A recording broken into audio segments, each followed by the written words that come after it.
Assalamualaikum warahmatullahi wabarakatuh. Perkenalkan, nama saya Diki Indra Setiawan dari Prodi Manajemen Informatika Fakultas Teknik Universitas Muhammadiyah Jember.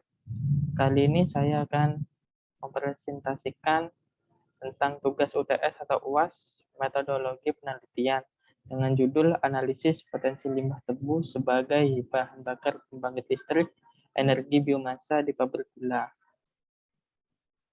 Abstrak. Limbah maupun sampah memang menjadi sebuah bahan yang tak berarti atau tidak berharga. Namun kita tidak mengetahui jika limbah juga dapat menjadi sesuatu yang bermanfaat apabila diproses dengan baik dan benar.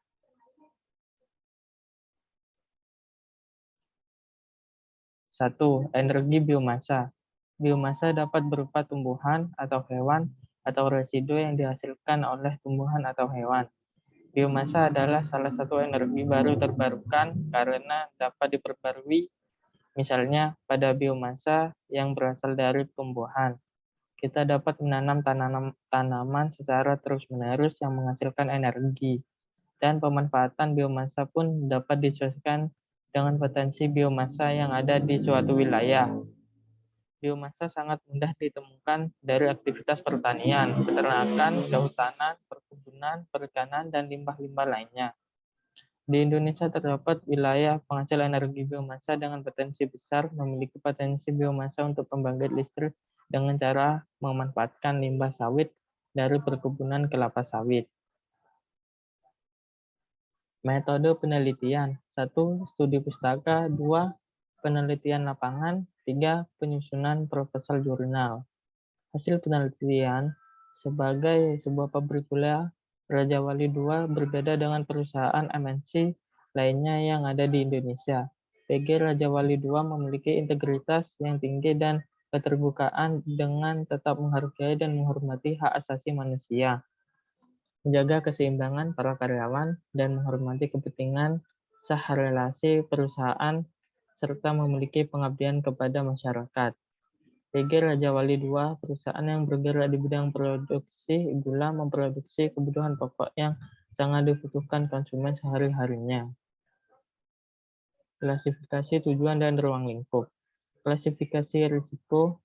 Risiko strategi bisnis yang meliputi antara lain risiko persaingan bisnis, risiko ketersediaan lahan, risiko bibit buruk, risiko gagal panen, risiko pabrik tua, risiko kerugian anak perusahaan, dan lain-lain.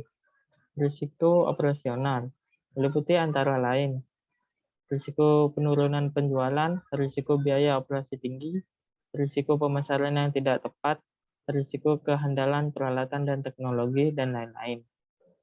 Risiko keuangan yang meliputi antara lain risiko investasi, risiko efisiensi biaya produksi atau inefisiensi, risiko hutang yang tinggi, dan lain-lain.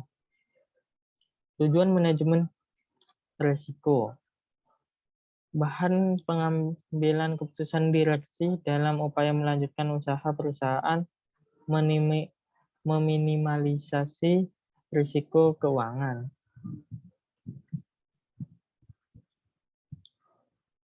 Ruang lingkup manajemen risiko. Mengidentifikasi potensi risiko internal pada setiap fungsi atau unit dan potensi risiko eksternal yang dapat mempengaruhi kinerja perusahaan.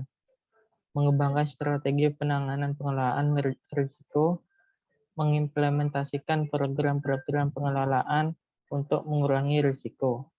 Manfaat manajemen risiko. Manfaat manajemen risiko adalah memperkecil dampak kerugian dari ketidakpastian dalam usaha.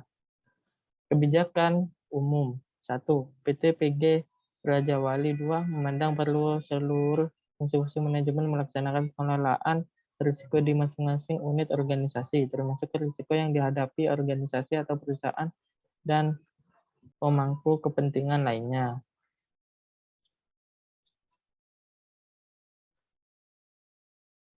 Dalam menetapkan arah bisnis, PT PG Raja Wali II harus mempertimbangkan faktor-faktor risiko yang berpotensi merugikan perusahaan dengan lebih dahulu menganalisa risikonya.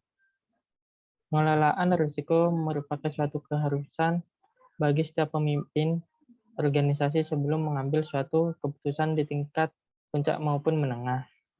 Unsur-unsur terkait. Direksi dan seluruh pekerja bertanggung jawab menggunakan pendekatan manajemen risiko dalam melakukan kegiatannya sesuai dengan batas kewenangan dan uraian UGAS atau job description masing-masing. 1. Organ yang bertanggung jawab di bidang manajemen risiko adalah Dewan Komisaris Direksi dan lain-lain.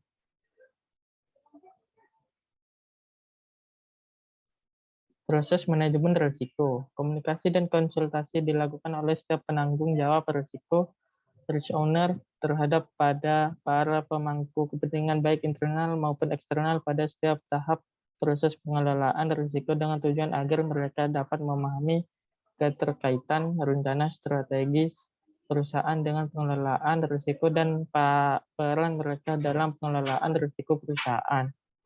Penentuan konteks adalah penentuan parameter-parameter yang relevan dengan perusahaan baik internal maupun eksternal yang digunakan dalam pengelolaan risiko terutama dalam rangka menetapkan ruang lingkup dan kriteria risiko. Tujuan asesmen adalah mengenali risiko, tingkat kegawatan risiko, dan prioritas penanganan risiko. Tujuan proses penanganan risiko adalah menyeleksi alternatif, metode, atau teknik yang digunakan untuk mengurangi tingkat kegawatan risiko yang teridentifikasi.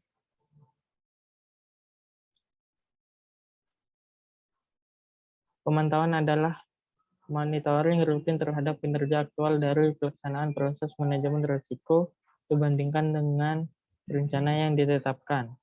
Kaji ulang adalah peninjauan berkala terhadap efektivitas sistem manajemen risiko yang diberlakukan dan efektivitas pelaksanaan penanganan risiko guna perbaikan secara terus-menerus. Sekian presentasi dari saya. Apabila ada kata yang salah, mohon maaf sebesar-besarnya. Saya akhiri. Wassalamualaikum warahmatullahi wabarakatuh. Every week is fashion week for me.